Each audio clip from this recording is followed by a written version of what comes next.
اعوذ باللہ من الشیطان الرجیم بسم اللہ الرحمن الرحیم اللہم صلی علی سیدنا نبینا مولانا محمد وآلہ وصحبہ وبارک وسلم۔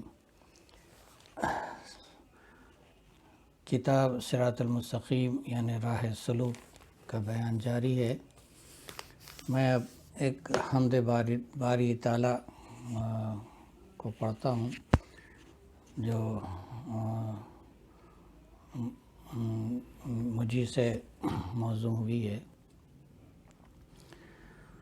مقصد دل تو تیری رویت ہے، چھپا پردے میں تو یہ حکمت ہے۔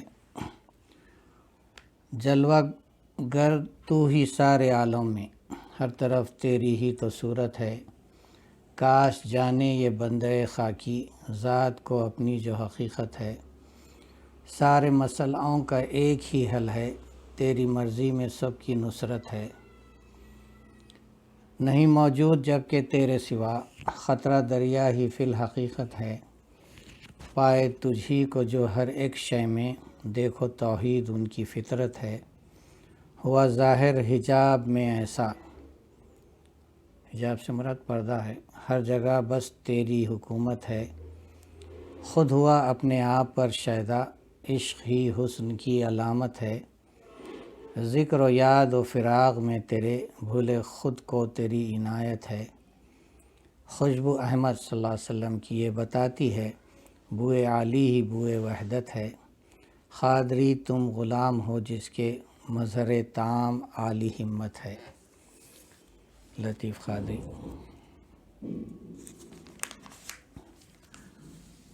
اب ایک ٹاپک ہے اس میں توبہ یعنی ریپنٹنس۔ سوال یہ ہے توبہ سے کیا مراد ہے؟ جواب ہے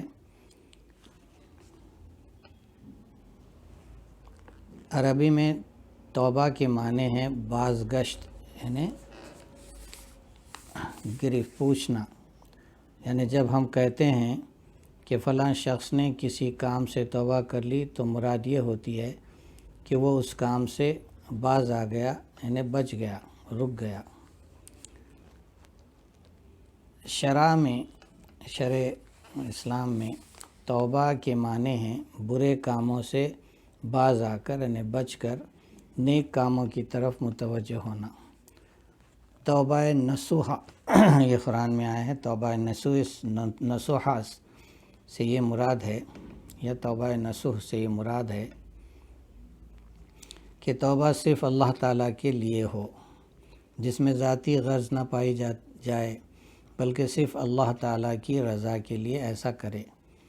جس طرح کہ گناہ کو اختیار کرتے وقت اسے اپنی نفس کی خاطر اختیار کیا تھا تاکہ اس شخص کا خاتمہ نیکی پر ہو، یعنی مطلب اللہ کی رضا کے لیے ایک مثال دے کے سمجھ، جیسا گناہ کے وقت نفس کی خاطر کیا تھا تو اب توبہ صرف اللہ کی خاطر کرنی ہوگی، اور توبہ آخر وقت تک سلامت رہے۔ ایک دوسرا سوال ہے توبہ کرنے سے متعلق فرمان خدا تعالیٰ و رسول اللہ صلی اللہ علیہ وسلم بیان کرو۔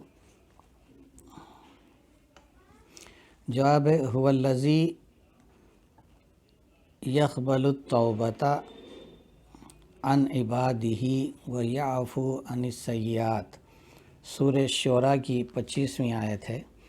معنی ہے اللہ تعالیٰ وہی ہے جو بندے کی توبہ قبول کرتا ہے اور اس کے گناہوں کو معاف کرتا ہے۔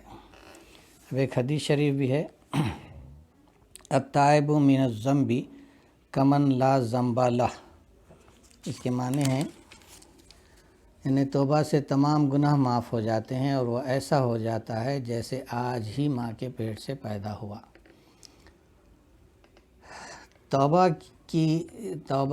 اچھا، اللہ تعالیٰ 3 طرح سے گناہوں کو معاف فرماتا ہے۔ جب انسان توبہ کرتا ہے اب وہ توبہ کی جو ہے کا جو سٹینڈرڈ ہے اس کے لحاظ سے 3 طرح سے اللہ تعالیٰ گناہوں کو معافی دیتا ہے۔ نمبر 1، گناہوں کو چھپا دیتا ہے، کور کر دیتا ہے، گناہوں کو مٹا دیتا ہے، اریز کر دیتا ہے۔ نمبر 2، نمبر 3، گناہوں کو نیکیوں سے بدل دیتا ہے۔ دیکھیے کتنا رحم اور کرم کی بات ہے اللہ تعالیٰ کی۔ ابھی آپ کے اسٹینڈرڈ ہے، اگر آپ رات میں اٹھیں اور جو ہے 2 رکعت نماز پڑھیں اور آنکھ سے آنسو بہاتے ہوئے شرمندہ ہو اللہ کے سامنے، اور پھر وعدہ کرے کہ انشاءاللہ میں اب پھر ایسا نہیں کروں گا، تو ہو سکتا ہے کہ اللہ تعالیٰ اس روح سے وہ نیکیوں سے بدل دے جو بھی تم سے گناہ ہوا ہو۔ سوال، ایک اور سوال ہے، نمبر 3 سوال، توبہ کرنے کا افضل طریقہ کیا ہے، یعنی بہترین طریقہ کیا ہے؟ جواب ہے، بندہ جب خدا تعالیٰ کا راستہ چلنا چاہتا ہے تو پہلے اپنی گزشتہ غفلت، اپنی بے حکمی اور نافرمانی پر نادم ہوتا ہے، ریپینٹ ہوتا ہے، پھر اللہ تعالیٰ سے معافی چاہتا ہے یا مانگتا ہے معافی، اس طرح دل سے پکا ارادہ کرتا ہے اور منہ سے اقرار کرتا ہے کہ آئندہ خدا تعالیٰ کی نافرمانی نہیں کروں گا انشاءاللہ، پھر بندگان خدا کے حقوق کی تلافی کرتا ہے، اگر کسی کے حق تلفی ہو گئی ہو، گناہ ہو گیا تو پھر اس کی تلافی کرتا ہے، اس کو پورا کرتا ہے یا اس سے معافی چاہ لیتا ہے اور اس سے معافی مانگتا ہے۔ اس طرح بندے کا توبہ کرنا ایک بہترین اور اللہ تعالیٰ کو پسندیدہ عمل ہے۔ ایک نیک آدمی بھی توبہ کرتا ہے جسے گناہ نہ ہو، یہ اس میں خشیت اللہ ہونے کی نشانی ہے۔ خشیت اللہ، اللہ کے روب سے جو ڈر پیدا ہوتا ہے اس کو خشیہ کہتے ہیں۔ تو یہ جس میں خشیت اللہ ہو وہ تو بغیر گناہ کرے کے بھی توبہ کرتا ہے، اور کیوں نہ ہو کہ سرور عالم محمد مصطفیٰ صلی اللہ علیہ وسلم دن میں 70 مرتبہ توبہ فرماتے تھے، باوجود اس کے کہ آپ صلی اللہ علیہ وسلم معصوم ہیں، یعنی گناہ کو آپ صلی اللہ علیہ وسلم تک رسائی نہیں ہے۔ ہم کو بھی چاہیے ضرور توبہ کرتے رہیں، کم از کم دن میں 100 مرتبہ یا پھر 11 مرتبہ ہر نماز کے بعد، یہی تو سنت عمل ہے۔ حضرت صلی اللہ علیہ وسلم کا ارشاد عالی ہے کہ توبہ کرنے والے لوگوں کی صحبت اختیار کرو، توبہ کرنے والے لوگوں کی صحبت یا کمپنی اختیار کرو، اس لیے کہ ان کے دل نرم ہوتے ہیں۔ توبہ کرنا یعنی ماضی یا پاسٹ پر ندامت یا ریپنٹنس، اور مستقبل یعنی فیوچر میں احکام دین پر استقامت یعنی اسٹیبلٹی، ہمیشہ نہایت بڑا افضل عمل ہے۔ ایک اور سوال ہے، سوال نمبر 4، توبہ کے مفید اثرات کیا ہیں، یعنی بینیفٹس کیا ہیں؟ جواب، توبہ کا اثر گناہوں کو ڈھانک دیتا ہے، مٹا دیتا ہے، نیکی سے مبدل کر دیتا ہے، بدل دیتا ہے، یہ سب توبہ کی قوت پر مبنی ہے، ڈیپینڈ ہے۔ سوال نمبر 5 ہے، توبہ کے ساتھ اصلاح نفس و روح یعنی تقویٰ کس طرح اختیار کرنا چاہیے؟ جواب ہے، توبہ کے ساتھ انسان کو اپنی اصلاح کی ضرورت ہوتی ہے۔ انسان روح و تن یعنی جسم اور روح کے مجموعے کا نام ہے۔ تن یعنی جسم کی اصلاح شریعت و طریقت سے ہوتی ہے، اور روح کی اصلاح حقیقت و معرفت سے ہوتی ہے۔ جسم اپنے حوائج یعنی ضروری چیزوں کو طلب کرتا ہے، جیسے کھانا پینا، بیوی کا حق ادا کرنا وغیرہ۔ اس مثال پر غور کرو، جسم ایک گھوڑے کی طرح ہے، ہارس کی طرح۔ گھوڑے کو دانہ چارہ نہ ڈالو تو وہ بیٹھ جاتا ہے، کمزور ہو جاتا ہے، زیادہ کھلاؤ تو شریر ہو جاتا ہے۔ لہٰذا شہسوار یعنی گھوڑے بیٹھنے والے کو چاہیے کہ گھوڑے کو دانہ چارہ دے، اس کو دوڑائے، اس کو آرام طلب نہ ہونے دے، مگر اس کے آرام کا خیال بھی رکھے تاکہ گھوڑے کی صحت برقرار رہے۔ اگر کھانے پینے سے مست ہو کر 2 لتیاں جھاڑنے لگے یا بک مارنے لگے تو اس کا دانہ چارہ کم کر دے اور کاوے دے دے کر یعنی بھگا بھگا کر دوڑا دوڑا کر اس کو تھکا تھکا کر راستے پر لائے۔ بس یہی طریقہ، یہ مثال ہے توبہ کرنے کے لیے۔ دیکھو تھوڑا کھانے پر راضی ہونا قناعت ہے، کنٹینٹمنٹ ہے۔ زیادہ طلبی حرص ہے، گریڈینس ہے، اور آرام طلبی سے انسان کاہل اور بیکار ہو جاتا ہے اور برے کاموں کا ارادہ کرتا ہے۔ توبہ کے بعد دوسرے خواہشات نفسانی یعنی کارنل ڈیزائرز اپنی طرف مائل کرتے ہیں، کھینچتے ہیں، اٹریکٹ کرتے ہیں۔ جس چیز کو چھوڑ دیے تھے، ترک کر دیا تھا، پھر اسی میں مبتلا یا انوالو کرنا چاہتے ہیں نفسانی خواہشات۔ بندے کا اپنے آپ کو ناجائز کاموں کا نہ کرنے دینا، اس کا نام تقویٰ ہے۔ لہٰذا اب تقویٰ یعنی ابسٹیننس کی ضرورت ہوتی ہے۔ تو اب یہ دوسری ٹاپک ہے تقویٰ، ابسٹیننس انگریزی میں کہتے ہیں۔ اس میں سوال ہے نمبر 1، تقوی کی اہمیت اور ضرورت پہ روشنی ڈالو۔ جواب، تقوی کی ابتدا توبہ کرتے ہی شروع ہو جاتی ہے۔ ہر ایک چیز جس سے نقصان ہو اس سے بچنا لوازم تقوی ہے، یعنی تقوی میں ضروری ہے۔ یعنی کم کھانا، کم سونا، کم بولنا، بیکار گفتگو یا لوگوں کی برائی نہ کرنا تقوی میں شامل ہے۔ دیکھو دوسروں کی تنقید کرنا، کرٹیسائز کرنا، اپنی تنقید بھول جانا حماقت ہے، اسٹوپیٹی ہے، اور اس کے سوا کیا ہو سکتا ہے۔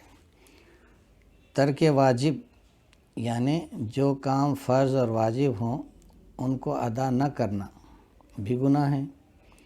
ارتکاب حرام یعنی جو کام ناجائز ہوں ان کاموں میں ملبوس ہو جانا، انوالو ہونا بھی گناہ ہے۔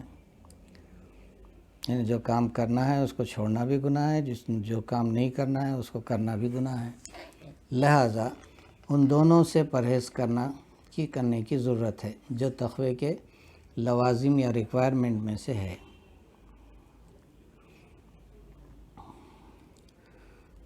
اب ایک دوسرا سوال ہے، خوف الہی اور خشیت اللہ سے کیا مراد ہے؟ ان صفات یا ایٹریبیوٹ کے حصول یا حاصل کرنے کا طریقہ کیا ہے؟ یہ ایک اہم سوال ہے، اس کو غور سے سننے کی ضرورت ہے۔ جواب ہے، گناہگار اللہ تعالیٰ کے عذاب سے ڈرتا ہے، یہ خوف الہی ہے، فیئر آف اللہ ہے۔ نیک لوگ اللہ کے جلال و کمال یعنی ایگزالٹنس سے مروب یا او انسپائر ہوتے ہیں۔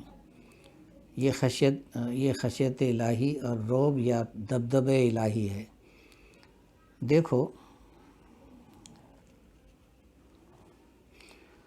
خوف بمنزل دوا یعنی میڈیسن کے، یعنی خوف کو اگر آپ میڈیسن تصور کریں جو ایک نیک بندے کو گناہ کے ارتکاب یا کمٹ کرنے کے بعد پیدا ہوتا ہے تاکہ توبہ کرے، یعنی خوف جو ہے اس لیے پیدا ہوتا ہے کہ وہ توبہ کر لے۔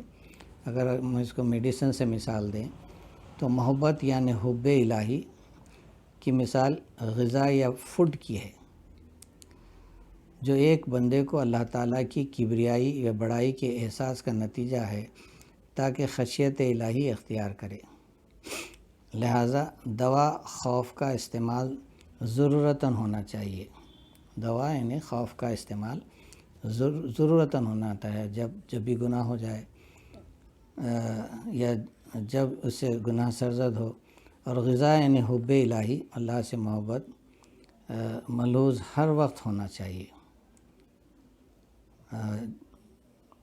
مسلمان کا ایمان بین خوف اور رجا ہے، یعنی خوف اور امید، رجا کے معنی امید کیا ہے، خوف اور امید کے بیچ میں ہونا چاہیے، بیلنس رہنا چاہیے، یعنی اللہ تعالیٰ سے خوف اور امید دونوں برابر ہوں۔ یہی اعتدال یا بیلنس کا راستہ ہے، اور اسی کو اسلام میں اسی کا دوسرا نام بھی اسلام ہی ہے۔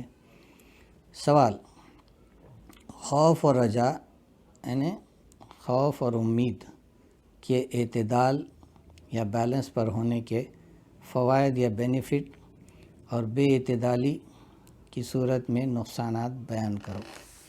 جواب ہے خوف یعنی فیئر آف اللہ میں زیادتی انسان کو مایوسی کا شکار بنا دیتی ہے، اور کمی اگر ہو جائے خوف الہی میں تو اللہ کا نافرمان بنا دیتی ہے۔ رجا یعنی امید کی زیادتی انسان کو کاہلی اور اللہ سے غفلت میں مبتلا کر دیتی ہے، اور اگر امید کم ہو جائے تو اللہ سے بد اعتمادی اور شرک کرنے پر مائل کر دیتی ہے، بلکہ مایوس بھی کر دیتی ہے، جو حرام ہے۔ اسلام کا راز یا سیکرٹ فکر و عمل میں ہے۔ علم بغیر عمل کے وبال ہے، یعنی برڈن ہے، یعنی نالج جو ہے بغیر جو ہے عمل کے، یعنی بغیر ڈیڈس کے ایک برڈن ہے۔ عمل یعنی ڈیڈ بغیر علم کے، بغیر نالج کے ایک گمراہی اور دلالت ہے، یعنی ایسٹرے ہے۔ اب ایک سوال ہے، تقوی کو ترقی دینے سے کیا مراد ہے؟ تقوی قائم رکھنے سے انسان کس طرح قرب الہی کی منازل طے کرتا ہے؟ جواب ہے اسلام میں ہمیشہ تقوی یعنی ایبسٹیننس پر زور دیا جاتا ہے کہ مضر یعنی ہارمفل چیزوں سے اپنے آپ کو بچاؤ۔ مسلمان جب تقوی اختیار کرتا ہے پھر اس پر قائم ہو جاتا ہے تو اعتدال یعنی بیلنس کا راستہ اختیار کرتا ہے اور وہ ترقی کرتا ہے۔ اس طرح وہ شریعت سے طریقت، پھر حقیقت و معرفت کی منازل طے کرتا ہے۔ یہ تقوی کی منازل ہیں۔ یہ اللہ کا فضل ہے، جس کو چاہتا ہے عطا کرتا ہے۔ گویا وہ علم یقین یعنی ایمان حقیقی سے عین الیقین یعنی مشاہدہ یا وٹنس، اور پھر حق الیقین یعنی فنا و بقا پر فائز ہوتا ہے۔ دوسرے الفاظ میں اس کو تقوی پر قائم رہنے کی وجہ سے اس کا نفس امارہ نفس لوامہ اور پھر نفس مطمئنہ ہو جاتا ہے۔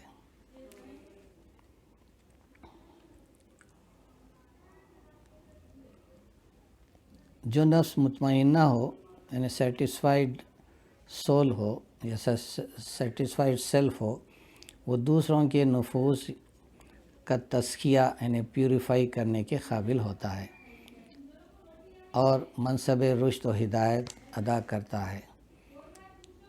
پھر اس کے ساتھ اللہ تعالیٰ اور اس کے رسول صلی اللہ علیہ وسلم کی تائید ہوتی ہے۔ فَإِنَّ اللَّهَ يُحِبُّ الْمُتَّقِينَ، یعنی اللہ اس کو پسند کرنے لگتا ہے، یعنی اللہ تعالیٰ تقوی کرنے والوں کو پسند کرتا ہے۔ جب انسان تقوی پر قائم ہو جاتا ہے تو اس کو ہر منزل یا ہر وقت پر توکل علی اللہ کرنا پڑتا ہے، یعنی اب اللہ تعالیٰ پر بھروسہ کرنے کی ضرورت ہے۔ دیکھیے یہ سیکوینس ہے، توبہ، تقوی، پھر اب توکل علی اللہ۔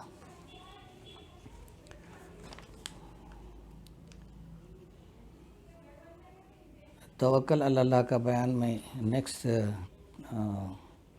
کلپ میں بیان کروں گا انشاءاللہ تعالی۔ وآخر دعوانا الحمدللہ رب العالمین۔